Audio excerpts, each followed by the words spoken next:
मुतसद्दिअम मिन खशियतिल्लाह। अल्लाह फरमाता है अगर मैं ये कुरान पहाड़ों पे नाजिल कर देता तो पहाड़ के रेजे रेजे बिखर जाते, पहाड़ जर्रे जर्रे में बिखर जाता, इस कुरान के बोझ को बर्दाश्त नहीं कर पाता। लेकिन इस कुरान के बोझ को, इस कुरान को अपने ऊपर हमारे और आपके आका व मौला सल्लल्लाहु अलैहि वसल्लम ने बर्दाश्त किया है, इसकी अज़मतों को अपने सीने में पिरोया है, अल्लाह ने अपने नबी पे नाजिल किया है। ये चीज़ बता रही है कि हुजूर का सीना पहाड़ों से भी ज़्यादा मजबूत है, हुजूर का सीना चट्टानों से भी ज्यादा मजबूत है। और ये हुजूर की खासियत तो निराली है, हुजूर की तो शान ही निराली है। मक्के की बड़ी से बड़ी चट्टान हजरत बिलाल हबशी के सीने पे आके के भी यही कहती थी कि चट्टान तो कमजोर पड़ सकती है लेकिन मुस्तफा जाने रहमत के गुलामों का सीना कभी कमजोर नहीं। ये चीज बता रही है कि जब गुलामों का ये आलम है तो गुलामों के इमाम का आलम क्या है। अल्लाह फरमाता है लौ अंज़लना हाज़ल कुरान अला जबलिन लरअयतहु खाशिअम मुतसद्दिअम मिन खशियतिल्लाह। अगर ये मैं कुरान पहाड़ों पे नाजिल कर देता तो वो कुरान के अल्लाह के खौफ से जर्रा जर्रा होकर के बिखर जाते। अल्लाह अकबर। लेकिन अल्लाह के नबी ने ये तारीफ ही तो है, ये अज़मत ही तो है कि कुरान को अल्लाह के नबी ने बर्दाश्त किया। तो कुरान में भी अल्लाह के नबी की तारीफ है। सहाबा इकराम अपनी ज़बान में हज़रत हसन इब्न साबित रज़ियल्लाहु ताला अन्हु तो मेरे आका की बारगाह में हाजिर होकर कहते हैं या रसूल अल्लाह व अहसनु मिन कलम तरक़त तो ऐनी व अजमलु मिन कलम तलिदिन निसा खुलिक़ता मुबर्रअम मिन कुल्लि ऐब कअन्नका कद खुलिक़ता कमा तशा। ये अरबी के अशार है, जैसे हम लोग उर्दू में गुनगुनाते हैं। कैसे गुनगुनाते हैं? सबसे औला वाला हमारा नबी, सबसे वाला व बाला हमारा नबी, अपने मौला का प्याला हमारा नबी, दोनों आलम का दूल्हा हमारा नबी, सब चमक वाले उजलों में चमका किए, अंधे शीशों में चमका हमारा नबी, करनो बदली रसूलों की होती रही, चांद बदली का निकला हमारा नबी, बुझ गई जिसके आगे सभी मशाले, शम्मा वो लेकर के आया हमारा नबी, जिनके तलवों का धोबन है आबे हयात, जिनके तलवों का धोबन है आबे हयात, जुल्फों का नहीं, लबो रुखसार का नहीं, बल्कि जिनके तलवों का धोबन है आबे हयात, है वो जाने मसीहा हमारा नबी। ये हमारा उर्दू वाला अंदाज है। हमारे इमाम अहले सुन्नत यूं गुनगुनाते हैं। जब शायर अरबी में तारीफ करता है और कोई आम शायर नहीं बल्कि आका के दरबार में रहने वाले शायर तारीफ करते हैं तो फिर उनका आलम ये होता है, वो कहते हैं व अहसनु मिन कलम तरक़त तो ऐनी, मेरे आका आप जैसा हसीन जमाल वाला तो आज तक मेरी आंखों ने देखा ही नहीं है। व अजमलु मिन कलम तलिदिन निसा, मेरे आका देखती कैसे, और आपको तो आप जैसा हसीन जमाल वाला तो आज तक किसी माँ ने पैदा ही नहीं किया। खुलिक़ता मुबर्रअम मिन कुल्लि ऐब, आका अल्लाह ने आपको हर ऐब से पाक पैदा किया। कअन्नका कद खुलिक़ता कमा तशा, अल्लाह ने आपको ऐसा पैदा किया जैसा आप चाहते थे। सहाबी कह रहे हैं अल्लाह ने आपको बेऐब पैदा किया। अगर हुजूर सल्लल्लाहु अलैहि वसल्लम इस बात को गवारा ना करते फौरन हजरत हसन से कहते मेरे हसन ये जुमला सही नहीं है, लेकिन मेरे आका ने हसन को मना नहीं किया है। मेरे आका तो मुस्कुराए खुश हुए हैं और गुलामों को जहन दिया है कि लोगों हाँ हाँ तुम्हारा नबी दुनिया में बेऐब होकर के आया है, अल्लाह ने इसे मुबर्रअम मिन कुल्लि ऐब बना करके भेजा है। अल्लाह अकबर। देखें तो सही, आज आलम देखें आप, दुनिया का मामला यह है, दुनिया में बड़ी बड़ी पार्टियां हैं, कोई इनका झंडा उठाए बुलंदियां लेकर के घूम रहे हैं और वो ये कहते हैं हमारा नेता जिंदाबाद, हमारा नेता जिंदाबाद।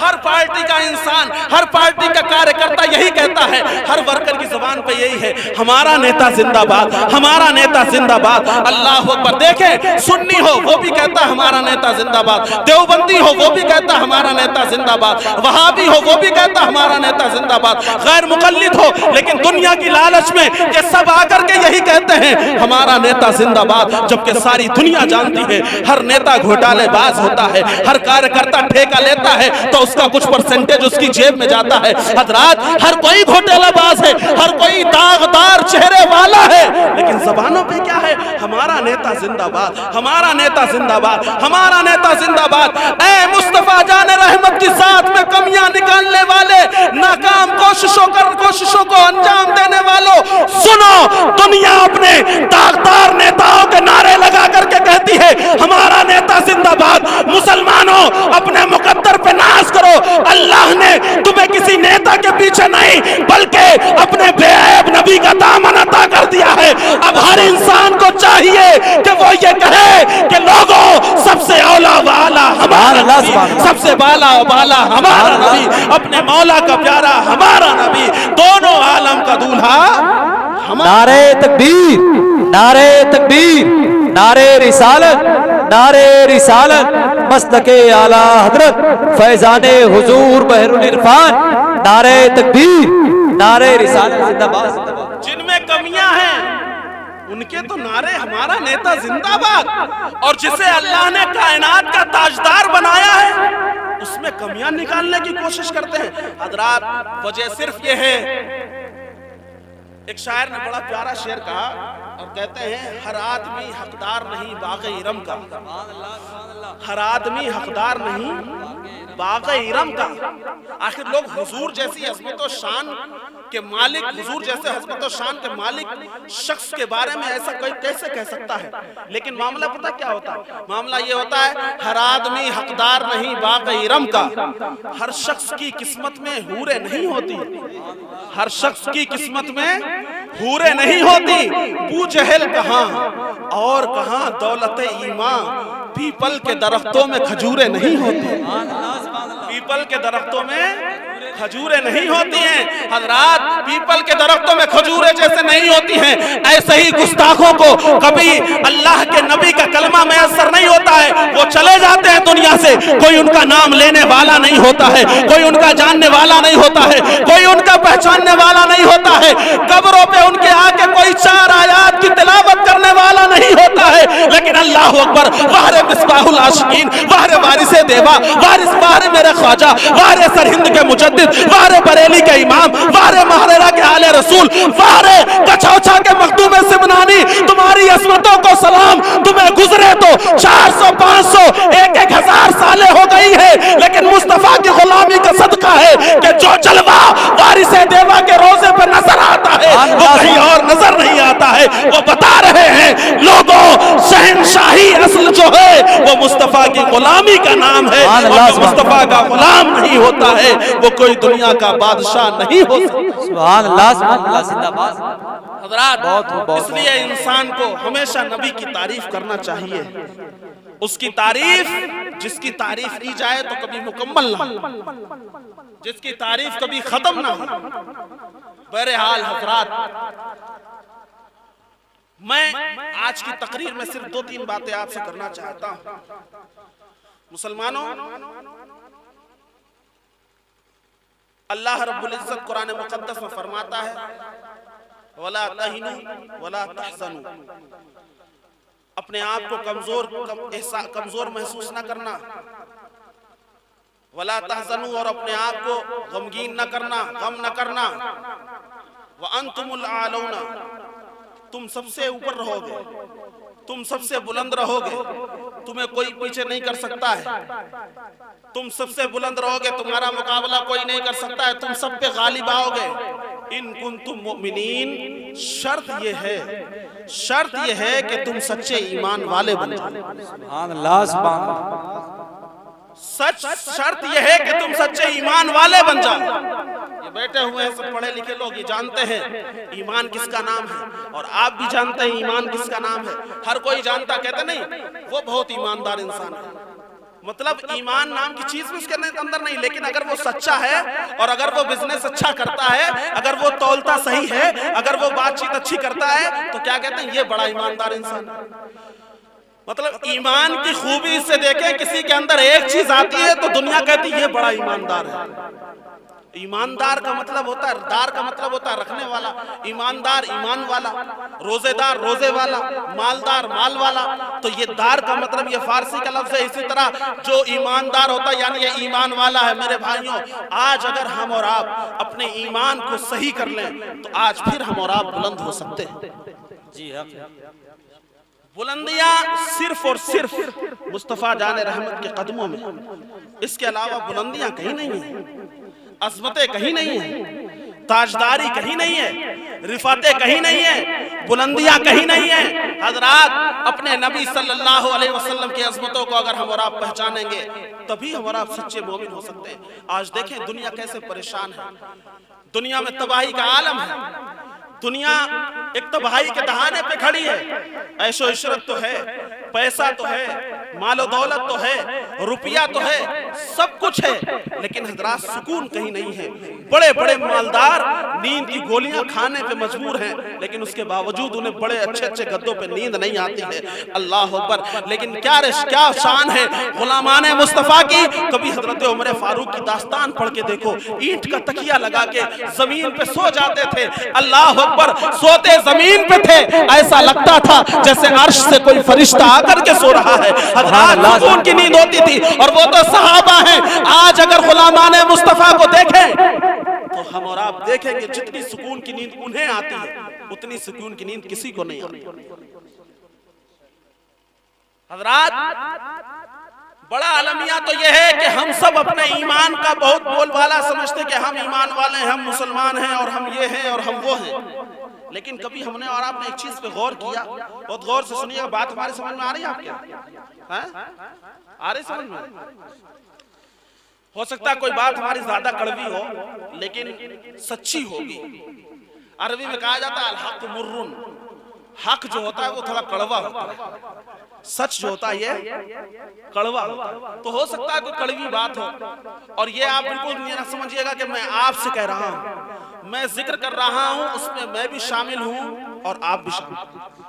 जैसे आप नबी सल्लल्लाहु अलैहि वसल्लम के उम्मती हैं, वैसे हम उम्मती हैं। अल्लाह ताला के नजदीक देखिए, आज इस्लाम मुसलमानों को ये चीज समझने की जरूरत है।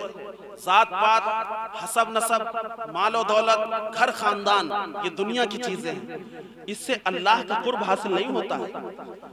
अल्लाह की नजदीकियां हासिल करने के लिए अल्लाह फरमाता है इन्ना अकरमकुम इंदल्लाहि अत्काकुम, तुम्हारे लोग तुम में से सबसे अल्लाह के करीब वो होता है जो सबसे ज्यादा मुत्तकी होता है, अल्लाह से डरने वाला होता है, अल्लाह का खौफ अपने दिल में रखने वाला होता है। वही आज मुसलमानों को ये चीज समझना चाहिए। आज जितनी इस्लाह की जरूरत अवाम को है, उतनी इस्लाह की जरूरत हमें भी है। हर इंसान को इस्लाह की जरूरत है। हर जगह बुराइयां फैल रही हैं, शैतान सबको बहकावे में ले रहा है, शैतान सबको बहकाना चाहता है, नफ्से अम्मारा हर इंसान का भड़का हुआ है, हर इंसान बुराइयां कर रहा है। आलम यह है, हम कलमा ला इलाहा इल्लल्लाह तो बहुत बाबा से बुलंद पढ़ते हैं, हम जब नारा लगाते हैं तो पूरी महफिल मिल जाती है, हिल जाती है। जब हम जुलूस निकालते हैं तो लगता है कि सबसे बड़े ईमान वाले हम हैं, लेकिन हजरात अपने गिरेबान में झांकने की जरूरत है। आलम यह है, हमारे घर पे जब बच्चा पैदा होता है तो फिर ये होता है कि गैरों के नाच गाने हमारे दरवाजे पे बजते हैं और हमारे बच्चे उस पर नाचते नजर आते हैं। हमारे घर पे शादियां होती है तो हमारी शादियां नाच गानों के बगैर होती नहीं है। हमारे घर पे आलम यह है कि हमारी दीवार पर एक स्क्रीन लगी हुई है और जिसमें बड़े बड़े हीरो और बड़ी बड़ी हीरोइनें आती है, और हमारे मुसलमान लोग नौजवान हैं, बच्चे हैं, बुजुर्ग हैं, माएँ हैं, बहनें हैं, अपनी नजरें उस पर टिकटिकी लगाए हुए देख रही हैं। हजरात वो देख रही है जो नहीं देखना चाहिए था, वो सुन रही है जो नहीं सुनना चाहिए था। आलम यह है कि इन लोगों ने कभी क्रिकेट के नाम पर, कभी फुटबॉल के नाम पर, कभी IPL के नाम पर, कभी इसके नाम पर, कभी उसके नाम पर हमारे नौजवानों के ज़मीर को मुर्दा कर दिया है। आज हमारे नौजवान का यह आलम है कि वो इंसान नौजवान आज कभी किसी हीरो के पीछे भाग रहा है, फिल्म इंडस्ट्री के पीछे भाग रहा है, क्रिकेटर्स के पीछे भाग रहा है, कोई अच्छा खिलाड़ी है उसके पीछे भाग रहा है। हजरात, आलम यह है कि हम में से लोगों को आलम यह है कि कोई किसी के पीछे, कोई किसी के पीछे। मुस्तफा जान रहमत के उम्मतियों, याद रखना मेरी एक बात को, ये लोग जो दुनिया के लोगों को सिर्फ इसलिए गुमराह कर रहे हैं ताकि उनकी जेब में पैसा आ जाए, वो अच्छे बंगलों में रहे, वो अच्छे गद्दों पे रहे, वो अच्छी गाड़ियों पे घूमे, वो एयर कंडीशन रूम में रहे, वो एयर कंडीशन हॉल में रहे, वो एयर कंडीशन गाड़ियों में चले। वो तुम्हारे पैसे को इसलिए इस्तेमाल कर रहे हैं और खींच रहे हैं ताकि अपनी जिंदगी आयश के साथ गुजारें। मुसलमानों, एक बात को याद रखना, ये फिल्म इंडस्ट्री वाले कभी तुम्हारे आइडियल नहीं हो सकते हैं, ये हीरो कभी तुम्हारे आइडियल नहीं हो सकते हैं, इनके पीछे चलने की जरूरत नहीं है। ये क्रिकेटर्स कभी तुम्हारे आइडियल नहीं हो सकते हैं। ऐ मुस्तफा जान रहमत के उम्मतियों, सुनो, अगर तुम्हें अपने आइडियल को देखना है तो कभी अजमेर के ख्वाजा को देखा करो, कभी बगदाद के गौस को देखा करो, कभी सरीन के मुजद्दिद को देखा करो, कभी बरेली के इमाम को देखा करो, कभी कचौचा के मखदूम सिबना को देखा करो, और देखा करो एक अल्लाह का वली हाजी अली पूरे समंदर पे हुकूमत करता नजर आ रहा है और बता रहा है लोगों, जो अल्लाह का महबूब होता है वो दुनिया का सबसे निराला इंसान। सुभान अल्लाह। नारे तकबीर, नारे तकबीर, नारे रिसालत, नारे रिसालत, मस्तके आला हजरत, मस्तके आला हजरत फैजान हुजूर बहरुल इरफान। नारे तकबीर, नारे रिसालत। बहुत अच्छा पैगाम है। जिंदाबाद नौजवानों, ये हमारे बड़े बड़े बैठे हुए हैं, नौजवान भी बैठे हुए हैं, इनसे मेरी गुजारिश है, अर्ज है, हजरात, इनसे मेरी गुजारिश है, अर्ज है। इधर देखिए आप लोग, आप हमारी तकरीर सुन रहे हैं, बात समझ में आ रही है आपके? जरा हाथ उठा के बताइए किसके किसके समझ में नहीं आ रही है। अरे वाह, माशाल्लाह, किसी के नहीं आ रही। ये इसलिए मैं कह रहा हूं ताकि आप लोग जज्बात में कहीं होश न खो बैठे। एक हकीकत बताऊं मैं आपको, बहुत अच्छी हकीकत। अगर मैं आपके सामने एक हदीस पेश करूं कि हमारे और आपके आका व मौला सल्लल्लाहु अलैहि वसल्लम फरमाते हैं, कयामत में मेरे सबसे करीब वो शख्स होगा जो दुनिया में मुझ पे सबसे ज्यादा दुरूद पढ़ता होगा। तो कुछ लोग सुभान अल्लाह कहेंगे और हाथ कोई नहीं उठाएगा क्योंकि हमने हदीस सुनाई और बात आगे बढ़ गई। लेकिन अगर हम बोलते बोलते बोलते बोलते बोलते बोलते एकदम प्रेशर हाई हुआ और जहां आवाज गूंजी, हमारी नौजवान कौम का आलम यह है, हमारे लोगों को कौम का ये सच्चाई है, आलम ये वो सत्य, अब तकरीर अच्छी हुई है। क्या सोचते हैं? अब तकरीर अच्छी हुई है, फौरन चारों तरफ से लोग उठते हैं। ये आपकी बात नहीं कर रहा, ये आज जनरली यही होता है। फौरन वो क्या करते हैं, आते हैं स्टेज पे, अब तकरीर अच्छी हुई है। ये तरीका और ये अंदाज हमें बदलना होगा। और क्या होता है, जैसे मौलाना हसनैन साहब बैठे, इन्होंने आपको शेर सुनाया, इन्होंने पढ़ा, चमक तुझसे पाते हैं सब पाने वाले, मेरा दिल भी चमका दे चमकाने वाले। सब लोग खामोश बैठे रहेंगे, कोई नहीं बोलेगा। लेकिन अगर वही किसी ने लहरा के पढ़ा और कहा चमक तुझसे पाते हैं, पूरी ताकत से पढ़ा, फौरन सब क्या कहेंगे, अब बड़ी बढ़िया, क्या बात है, ये लीजिए। मेरे भाइयों, मैं आपको हकीकत बताऊं, दीन इसका नाम नहीं है, दीन इसका नाम नहीं है। हाँ, अगर किसी को खुशी होती है, वो कुछ देना चाहता है तो एक अलग बात है, लेकिन आखिर ये अंदाज क्यों है हमारी कौम का कि जब कोई चिल्लाए तभी कुछ देंगे। बिल्कुल ये ना समझना कि मैं अपने ताल्लुक से कुछ कह रहा हूं कि हमें दीजिए, नहीं, अस्तगफिरुल्लाह, ऐसा कुछ नहीं, आप जहन में भी ना रखिएगा, मैं जनरली बात कर रहा हूं। ऐसा होता है, अच्छा आप बताइए ऐसा होता है या नहीं होता? हमारी कौम का आलम यह है कि जो 10,000 अकाउंट में पहले डलवा लेगा और 10,000 जब वो स्टेज पे आएगा तब उसे 10,000, अगर वो 20,000 पे आ रहा है तो समझे ये बहुत बड़े शायर है ना। और अगर किसी ने 10,000 नजराना तय किया, ये बहुत बड़े मुकर्रिर हैं यार, उन्हें बुलाओ यार, उनके तो यूट्यूब पे देखो लाखों करोड़ों व्यूअर्स हैं, उनके देखो इतने फॉलोवर्स हैं, उन्हें देखो ये है वो है। मेरे भाइयों ये सब हाँ, अगर अल्लाह की रजा के लिए नातखानी की जाए, तकरीरें की जाए, और वाकई दिल में अगर सच्चाई हो, दिल में नेक नियति हो, और वाकई मकसद ये हो कि कुछ हासिल किया जाए, कुछ लोगों को बताया जाए, और आपका भी मकसद ये हो कि कुछ सुना जाए, उस पर अमल किया जाए, तब तो इस पे सवाब मिलता है। वरना ये सिर्फ एक मनोरंजन का तरीका बन गया है। मेरे भाइयों, तरीके की जरूरत यह है कि अब आलम यह होना चाहिए, मुसलमानों को अगर वाकई कामयाब होना है तो मैं बताऊं कैसे कामयाब होंगे। आलम यह हो जैसे इस महल्ले में आपके मौलाना नयाब साहब के घर के पास इन्होंने इन लोगों ने सबने महफिल सजाई है। अब आलम यह है कि मल्लावा के न जाने कहां से लोग, आसपास गांव से लोग यहाँ आए हुए हैं, सब बैठे हुए हैं। इसमें से सारे लोग नमाजी तो नहीं होंगे, हाँ थोड़े बहुत नमाजी हैं हजरात। फॉर एग्जाम्पल, मिसाल के तौर पे अगर इसमें से 25 लोग नमाजी हैं तो आलम यह हो कि अगर यहाँ 200 लोग बैठे हो और अगर 25 लोग नमाजी हैं तो फिर जब मिलाद खत्म हो जाए तो तरीका ये होना चाहिए कि पहले 25 नमाजी आए थे, अब कम से कम 125 नमाजी बन करके जाएं, और जब सुबह फजर की नज़ान हो तो वो 125 लोग नमाज फजर के लिए जाएं। हजरात, तब पता चलेगा कि हाँ, आका सल्लल्लाहु अलैहि वसल्लम के नाम पर किए गए जलसे को कौम ने सही कामयाब किया है। मैं कसम खा के बताऊं, अगर सिर्फ हम तकरीरें सुन करके, नाते सुन करके झूमते रहे, चिल्लाते रहे, नारे लगाते रहे और मस्जिदों के करीब ना गए, नमाजें ना पढ़ी, रोजे ना रखे, ज़कात ना अदा की, हज ना किया, मुस्तफा की सुन्नतों पे अमल ना किया, अपनी शादियों में खड़े खड़े लोगों को खिलाया, मुस्तफा जान रहमत की सुन्नतों का खून करके हमने ये ऐलान देने की कोशिश की, हाँ कलमा तो ज़बान से पढ़ते हैं लेकिन हम अमल नहीं करना चाहते हैं। तो याद रखो मेरे साथियों और बुजुर्गों, हम कभी कामयाब नहीं हो सकते हैं। और हाँ, अगर यहाँ से जाने के बाद हम और आप आए थे तो आलम यह था कि अब जब हम घर जाएंगे तो तरीका क्या है। आज हमारे अक्सर कौम का तरीका ये है, ये मोबाइल है, सोने जाते हैं जब हम और आप, तो हमारा तरीका क्या होता है, इस मोबाइल को हम और आप जो नौजवान है वो क्या करते हैं, इसमें एक एयरफोन लगाते हैं और कानों में लगा लेते हैं, और फिर उसके बाद क्या चल रहा है, क्या देखा जा रहा है, क्या सुना जा रहा है, ये वो जान रहा है, लेकिन आम तौर पे दुनिया भी जानती है कि वो क्या कर रहा है। बात समझ में आ रही है आपको? मैं बता रहा हूं जलसे कब कामयाब होते हैं। जलसे कामयाब होंगे अब ऐसे जब ये तरीका होगा, आप आए यहाँ, ये मोबाइल आप चलाते हैं, चलाते चलाते सो जाते हैं, लेकिन जब आप यहाँ से जाइएगा तो मैं आपको एक पैगाम देना चाहता हूँ।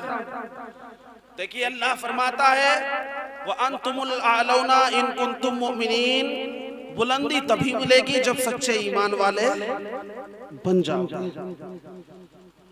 सच्चे ईमान वाले बन जाओ। और कभी आपने सुना है कि ईमान वाले कौन होते हैं? मैं आपको 2-3 हदीसें सुनाऊं, सब लोग मिलकर कहिए सुभान अल्लाह, सुभान अल्लाह। देखिए बहुत ही प्यारी हदीस सुनिए, और ये पूरी दुनिया को मैं बताना चाहता हूं, पूरी दुनिया को, कि लोगों अगर पूरी दुनिया की लड़ाई को खत्म करना है, भाई भाई का लगड़ा, भाई भाई का लफड़ा, भाई भाई का झगड़ा, भाई बहन का झगड़ा, सास बहू का झगड़ा, माँ बेटी का झगड़ा, माँ बेटे का झगड़ा, बाप और वालिदैन का झगड़ा, और दुनिया के अड़ोसी पड़ोसी का झगड़ा, पूरे मुल्क का झगड़ा, भारत और पाकिस्तान का झगड़ा, भारत और अमेरिका का झगड़ा, यूक्रेन और रूस का झगड़ा, अमेरिका और रूस का झगड़ा, ये सारे झगड़े अगर खत्म करने हैं तो मुस्तफा जान रहमत की सिर्फ एक हदीस है जो पूरी दुनिया को पूरा अमन माहौल में ढाल देगी और ये बता देगी लोगों जिंदगी कैसे गुजारनी है। हजरात, मेरे आका की अजमतें तो देखो मुसलमानों, हमारा तो आलम यह है, हमारी कौम का बच्चा आज जब वो, आप देखें इस वक्त बोर्ड के एग्जाम चल रहे हैं, हाई स्कूल और इंटर के एग्जाम चल रहे हैं, हमारे कौम के बच्चे का हाल यह है कि जब सुबह उसके यहाँ हिंदी का पेपर होगा तो रात भर वो याद करेगा, कोई याद करेगा कि पद्मलाल पुन्नालाल बख्शी कब पैदा हुए थे, कब इंतकाल हो गया, कौन सी किताबें लिखी, और कभी याद करेगा आचार्य रामचंद्र शुक्ल कब पैदा हुए थे और कब जिंदा हुए और कब चले गए, उन्होंने कौन कौन कौन सी किताबें लिखी। जब उसका उर्दू का पेपर होगा तो कभी याद करेगा कि गालिब कब पैदा हुए थे और उन्होंने कौन कौन से अशआर लिखे। कभी याद करेगा मीर तकी मीर ने कौन कौन से अशआर लिखे हैं और कब पैदा हुए। और जब उसका इंग्लिश का पेपर होगा तो कभी याद करेगा कि नेपोलियन कौन था और कभी याद करेगा कि वो माइकल कौन था। वो सारी दुनिया यही याद करती नजर आएगी हजरात। और जब इस तरह से लिटरेचर के पेपर होते हैं तो रात रात भर ये जाग करके बच्चे हमारी मेहनत करते हैं और उनकी जिंदगियां याद करते हैं सिर्फ इसलिए कि उनके चंद नंबर आ जाएंगे। हाँ हाँ, हमें जरूरत है कि हम अपने बच्चों को दुनियावी तालीम दें ताकि वो doctor, engineer, professor, IAS, IPS बन सके। लेकिन मेरे भाइयों सुनो, आखिर ये दोगला व्यवहार कब तक चलेगा? ये लोग जिन्होंने हमारी खातिर कुछ नहीं किया है, इनकी जिंदगियां तो हम अपने बच्चों को याद कराते हैं। लेकिन मुस्तफा के उम्मतियों, मुझे बताओ वो दिन कब आएगा कि हमारे बच्चे इमाम हुसैन की जिंदगी को याद करेंगे, अली असगर की जिंदगी को याद करेंगे, अली अकबर की जिंदगी को याद करेंगे, अबू बकर सिद्दीक की जिंदगी को याद करेंगे, मौलाए कायनात के कारनामों को पढ़ेंगे और उनकी मोहब्बतों को दिल में बिठाएंगे। ये कब जानेंगे सहाबा कौन है, अहले बैत कौन है। लोगों, दुनिया के लिए होती है, आखिरत मुस्तफा के कदमों में मिलती है। दुनिया की इज्जतें मुस्तफा के कदमों में मिलती है। जरूरत इस बात की है हम बच्चों को हर चीज सिखाएं, हर चीज सिखाएं ताकि इनके अंदर जज्बा पैदा हो, ये बेदार हो। मैं बता रहा था, क्या बता रहा था बताइए? स्टेज से तो किसी ने पीछे जवाब दे दिया, बहुत गौर से सुन रहे हैं। अब आप लोग बताइए, क्या सुन रहे हैं? आ रही है समझ में या जा रही है? आ रही है समझ में सबके? आ रही है? तो बताइए मैं क्या बताने जा रहा। इस तरह से सुनने से काम नहीं चलेगा मेरे भाइयों। मैं आपको एक हदीस बताने जा रहा था जिससे दुनिया के सारे झगड़े खत्म हो जाएंगे। मेरे आका फरमाते हैं, ला युमिनु अहदकुम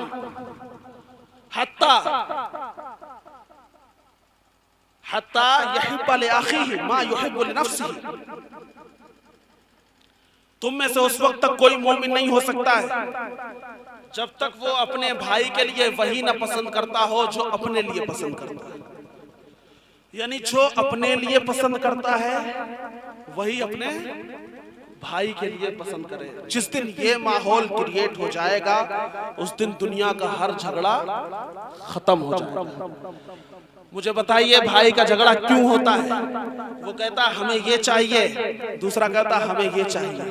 वो कहता हमें ये वाली जमीन चाहिए, वो कहता नहीं हमें ये वाली चाहिए। वो कहता हमें ये चाहिए, दूसरा कहता नहीं हमें ये चाहिए। आजकल तो आलम बड़ा अजीब है, जमाना इतना गिर चुका है, जमाने की वैल्यू इतनी डाउन हो चुकी है। आजकल तरीका क्या है पता? मैंने अपनी आंखों से कई जगह देखा। आप किसी शादी के फंक्शन में जाएं और वहां टेबल पे बैठेंगे आप और सामने डोंगा आया रखा जाएगा आपके सामने, लेकिन हाथ पहुंचेगा हमारा फौरन। मैंने तो यहां तक देखा है कि डोंगा एक के हाथ में और चम्मच एक के हाथ में। ये तरीका नहीं है। अल्लाह अकबर। मेरे भाइयों याद रखो, तरीका देखो सहाबा इकराम का। मेरे आका की बारगाह में एक मेहमान आ गए, किसी के पास कुछ नहीं है कि कोई उनकी मेहमान नवाजी कर सके। मेरे आका सल्लल्लाहु अलैहि वसल्लम ने फरमाया कौन है जो इसकी मेहमान नवाजी करेगा? एक सहाबी रसूल खड़े हुए, या रसूल अल्लाह मेरे घर पे कुछ खाना है, मैं इनकी मेहमान नवाजी करूंगा। कहा ठीक है।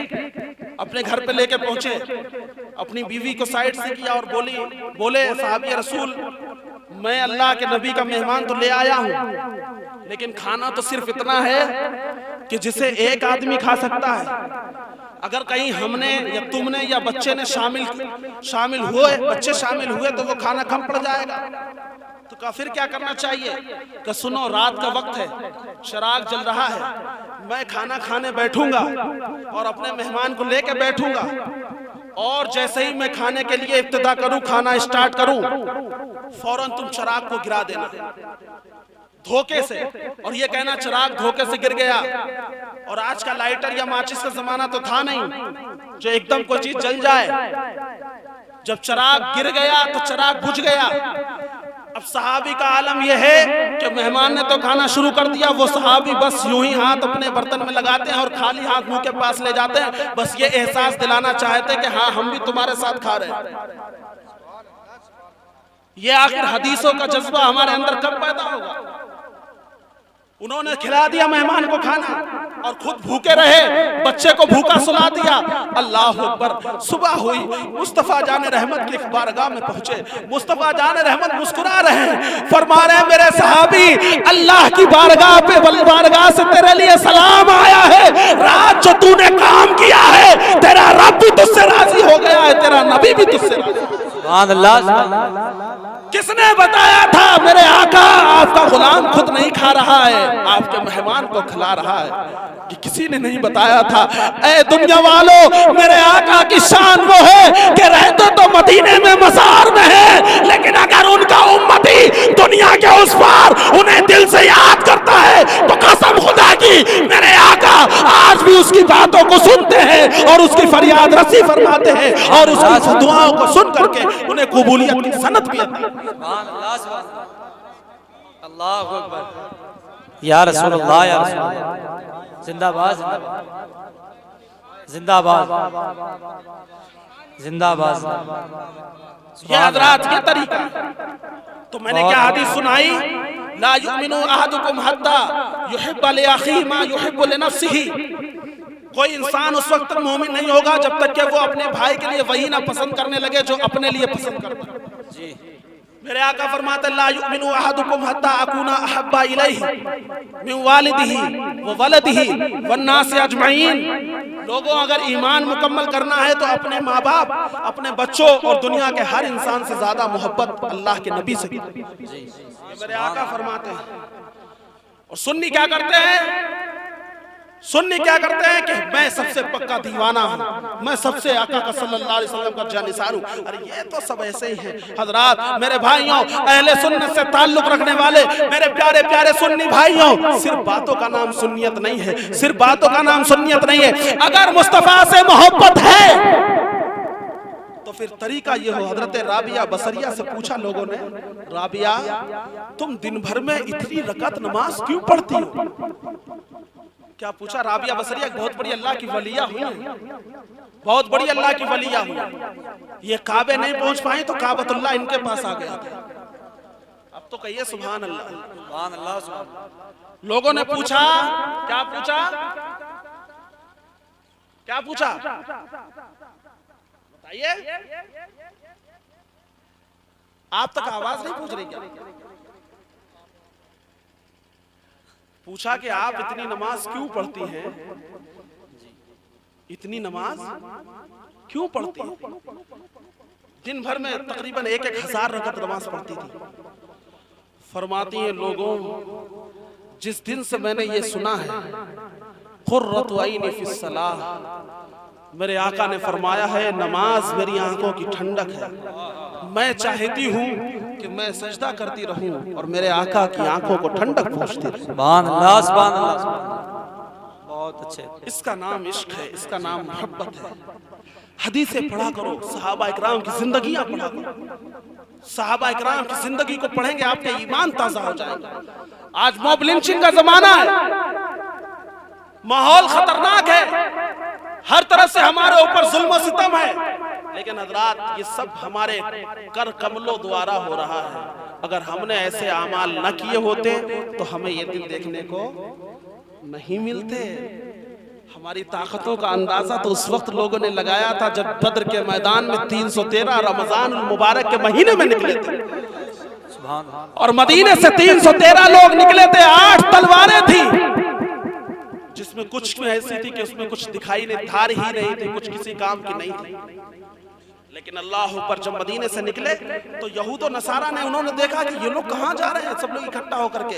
यहूद और नसारा वही जो आजकल अंग्रेज हैं, इसराइल और अमेरिका वाले हजरात, उन्होंने उनकी कौम के लोगों ने मदीने में उस वक्त वो लोग रहते थे, उन्होंने पूछा आप लोग कहाँ जा रहे हैं? कहा मैं जा रहा हूँ कुफारे मक्का से मुकाबला करने। कहा कुफारे मक्का से मुकाबला?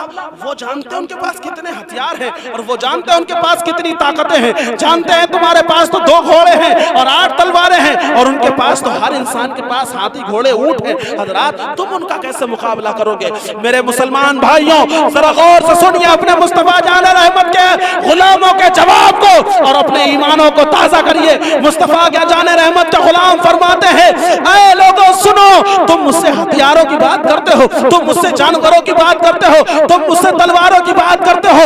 लोगों, हमारा भरोसा तलवारों पर, हथियारों पर, जानवरों पे नहीं है। सुनो, मेरा नबी मेरे साथ है, अब हमें किसी चीज की जरूरत नहीं है। और फिर वही हुआ था, बद्र का मैदान था, 313 लोग थे। वो अबू जहल जो बड़ा सूरमा बना फिरता था और बड़ा ताकतवर इंसान समझा जाता था, आलम ये था मुस्तफा जाने रहमत के दरबार में पलने वाले दो नन्हे नन्हे बच्चों ने उसे जहन्नम में भेज करके बताया था, लोगों ताकत तलवारों का नाम नहीं है, ताकत तो मुस्तफा की गुलामी का नाम है, ताकत तो ईमान का नाम।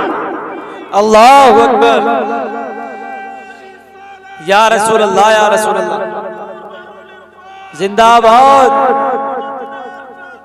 जिंदाबाद जिंदाबाद। अल्लाहु अकबर।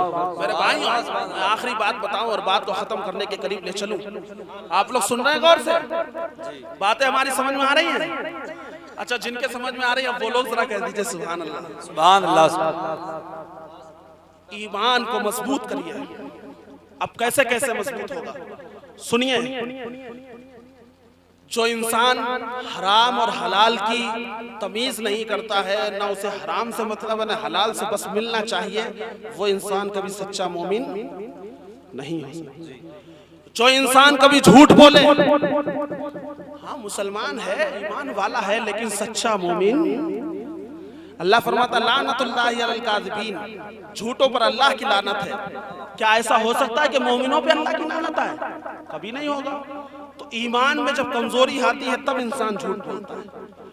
जो इंसान उसकी दुकान है और अगर वो कम तोलता है तो वो इंसान कभी मोमिन, सच्चा मोमिन नहीं हो सकता। जो इंसान किसी को धोखा देता है वो इंसान सच्चा मोमिन नहीं।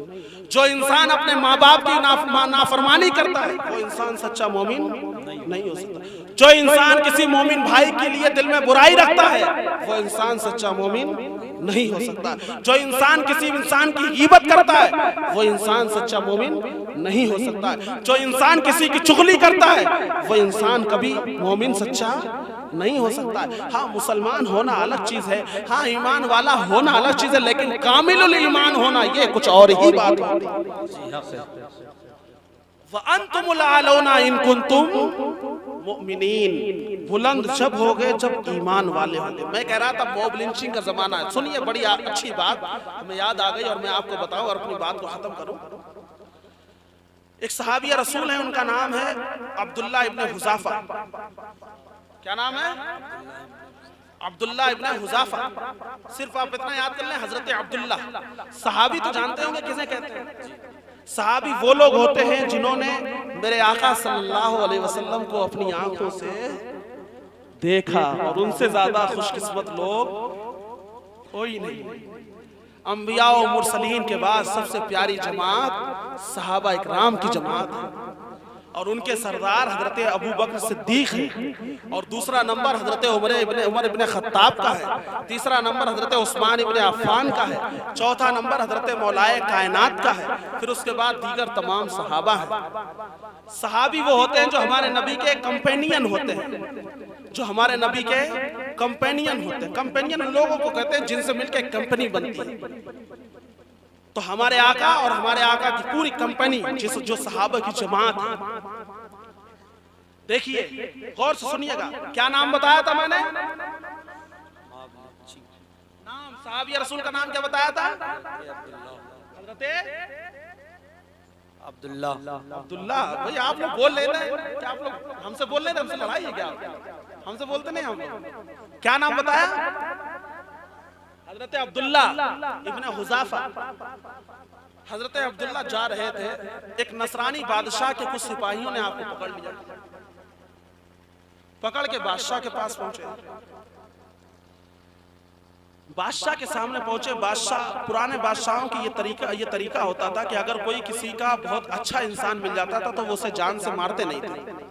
तो वो उसे क्या करते थे, जान से मारते नहीं थे, बल्कि वो ये कोशिश करते थे कि ये हमारे ग्रुप में आ जाए या हमारी तरफ से लड़े, ये कोशिश करते थे। तो ये हुआ, ये नसरानी बादशाह ने किसे पकड़ लिया? उनसे तो आप ना सुनेंगे अभी तो आप हमारी बातें सुने, तो हम इधर देखिए ना, ये मौलाना कारी फिरदौस आलम आफाकी बहुत अच्छे नात हैं। जब भी आप इनकी कोयल की तरह आवाज सुनेंगे तो इंशाल्लाह झूम जाएंगे। मुस्तफा जान रहमत की नात है, सब लोग बहुत मोहब्बत से सुनना। तो वो तो आ गए, अब आप हमारी बात पूरी हो जाए या यहीं खत्म कर दें? थक गए क्या आप? थक गए क्या आप? तो जरा जो लोग थके हुए नहीं है वो लोग कहो सुभान अल्लाह। सुभान अल्लाह। बोल तो सब रोक रहे हैं। देखिए मैं बता रहा हूँ, हजरत अब्दुल्लाह को नसरानी बादशाह ने अपने पास बुलाया, बुला करके उनसे बातचीत करता है। वो समझ जाता है कि ये बहुत ऊंचे इंसान हैं, और ऊंचे ऊंचे क्यों ना हो, वो ऊंचे क्यों ना हो, जब उनके गुलामों का ये आलम है कि मेरे इमाम कहते हैं सर भला क्या कोई जाने कि है कैसा तेरा, औलिया मलते हैं आंखें वो है तलबा तेरा, वाह क्या मर्तबा ए गौस वाला तेरा, ऊंचे ऊंचों के सरों से कदम आला तेरा। जब उनका ये आलम है तो सहाबा तो उनके भी आका हैं। हजरात उनका आलम क्या होगा?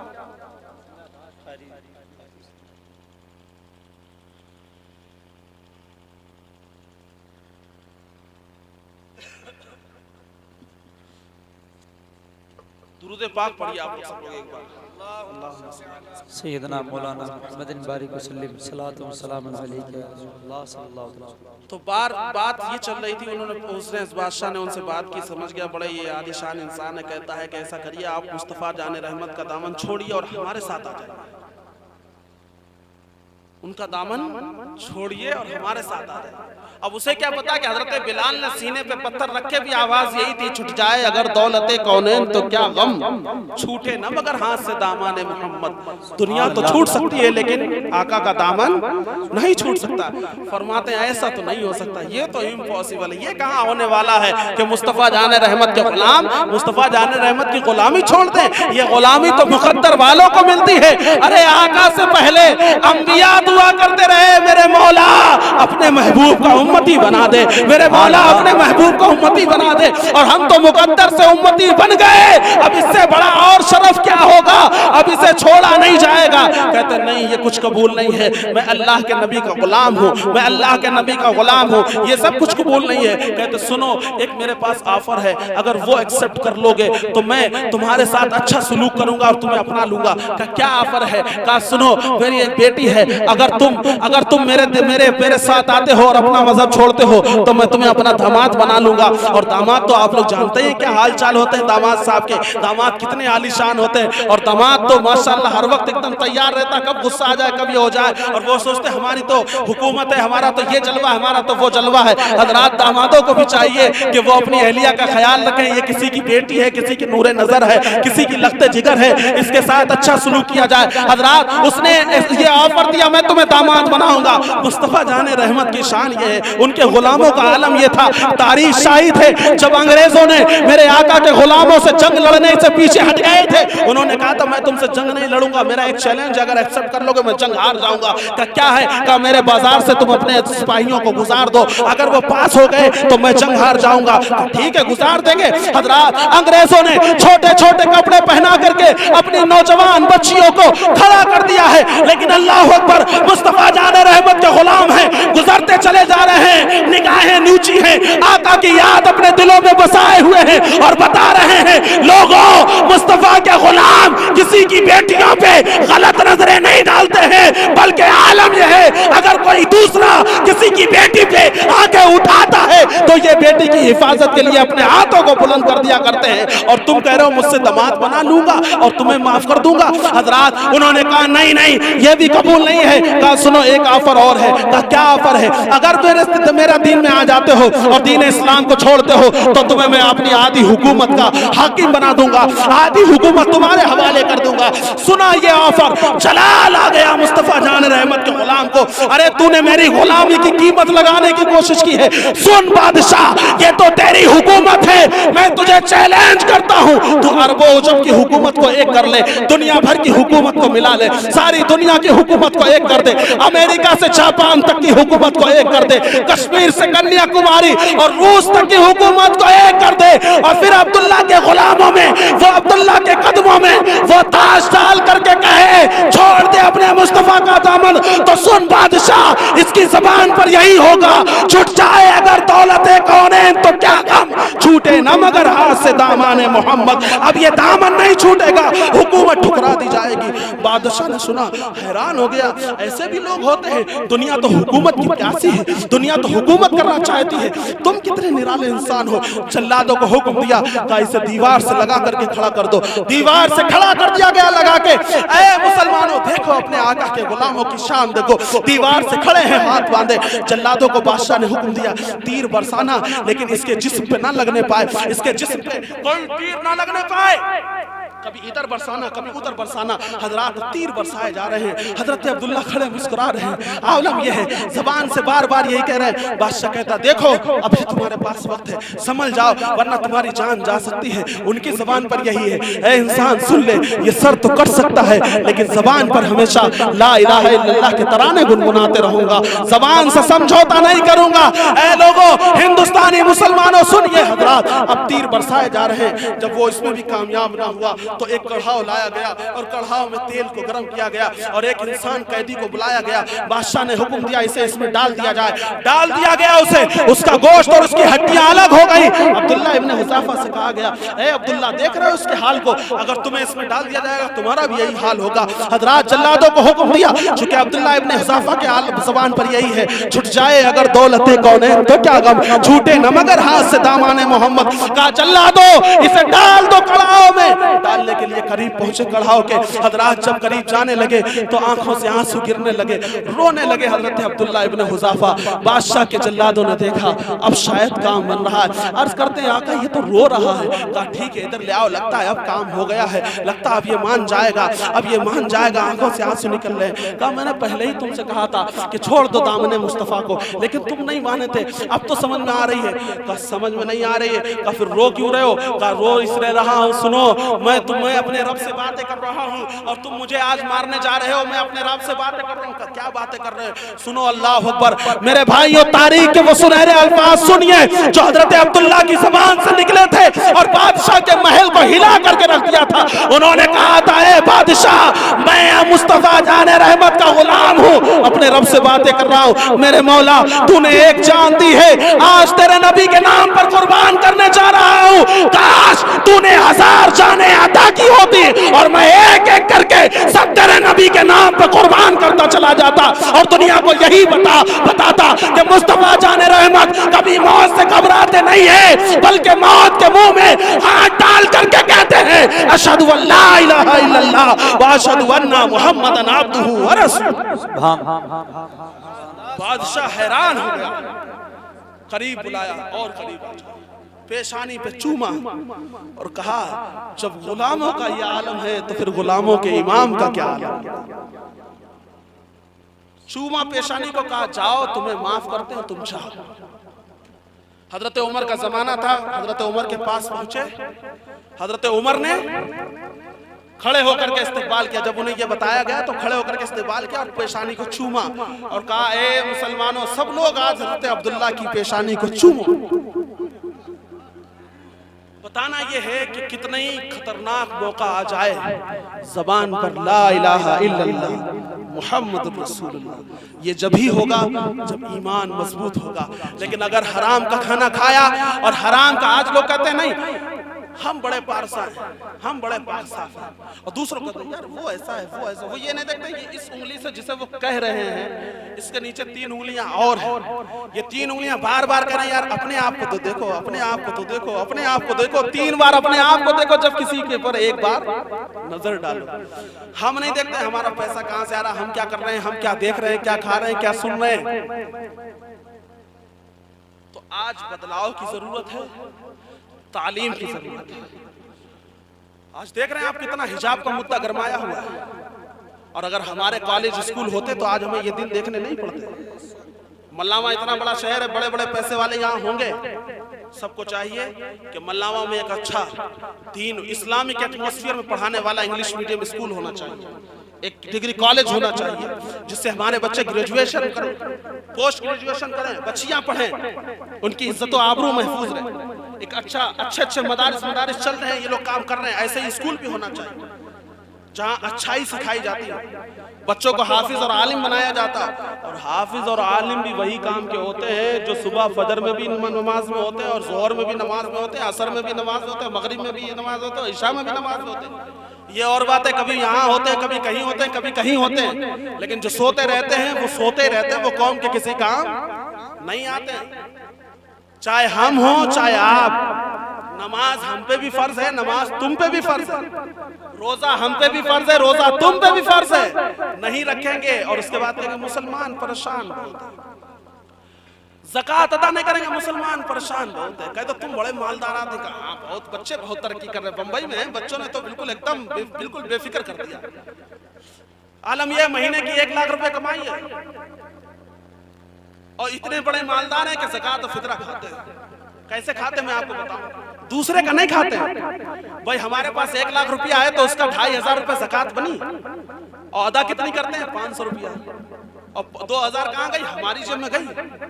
अपनी ज़कात खुद खाई हमने, अपनी ज़कात खुद खाई हमने। तो इस तरह से हम लोग ये करते हैं, इस तरह से ये तरीका हम लोग करते हैं, ये सब गलत है। हम लोग अपने मसाइल को समझे, शरीयत को समझे, मुस्तफ़ा जाने रहमत के दीन को समझे, और उसके बाद फैसला करें कि हमें कैसे जिंदगी गुजारनी। ईमान हमारी बुनियाद है, अमल हमारा असासा है, और तालीम हमारी कामयाबी का जरिया है। अगर ये कर लिया तो हम कामयाब हो जाएंगे। बात एक अधूरी छूट गई थी कि आज हम लोग सोते हैं तो मोबाइल चला के सोते हैं। मेरे भाइयों, यहाँ से जाना तो आज मोबाइल चलाना, लेकिन सोने से 10 मिनट पहले इसे रख देना, और जब सोना तो फिर मुस्तफ़ा जाने रहमत का दुरूद पढ़ते पढ़ते सो जाना, और सुभान अल्लाह अल्हम्दुलिल्लाह कहते कहते सोना। और आलम ये हो मैं सो जाऊं या मुस्तफ़ा कहते कहते, खुले आँख सल्ले अल्लाह कहते कहते। और हजरात, अगर और एक चीज मशवरा दे दूं कि जो लोग गाड़ियां चलाते हैं, जो लोग मिस्त्री हैं, जो लोग पुताई करते हैं, जो लोग सिंचाई करते हैं, जो लोग खेती करते हैं, जो लोग दुकान चलाते हैं, जो लोग ये सब करते हैं, उन्हें बहुत प्यारा पैगाम है। जो लोग ऑफिस में बैठते हैं, जो लोग बिजनेस करते हैं, जो कुछ करते हैं, जबान से तो कुछ नहीं करते हैं ना। आज से ये तहैया कर लीजिए कि अपने खेतों में होंगे, गाड़ियों पे होंगे, दुकानों पे होंगे, मकानों में होंगे, हाथों से काम करेंगे, जबान से अपने नबी पे दुरूद पढ़ेंगे। कहिए इंशाअल्लाह, सब लोग कहिए इंशाअल्लाह। सोएंगे तो दुरूद पढ़ेंगे, जागेंगे तो दुरूद पढ़ेंगे, और फ्री होंगे तो दुरूद पढ़ेंगे, बिजी होंगे तो दुरूद पढ़ेंगे। और दुरूद पढ़ते पढ़ते इंशाअल्लाह एक दिन वो आएगा, अल मदीना चल मदीना, आज नहीं तो कल। अल्लाह ताला अमल की तौफीक अता फरमाए। अस्तगफिरुल्लाह रब्बी मिन कुल्लि ज़ंबि व अतूबु इलैहि व मा अलैना इल्लल बलाग। अस्सलामु अलैकुम। कोई भी एक लोग भी ना उठना, हजरत आने वाले हैं। हज़रत मौलाना फिरदौस साहब की नात सुनिए, बड़ी अच्छी नात।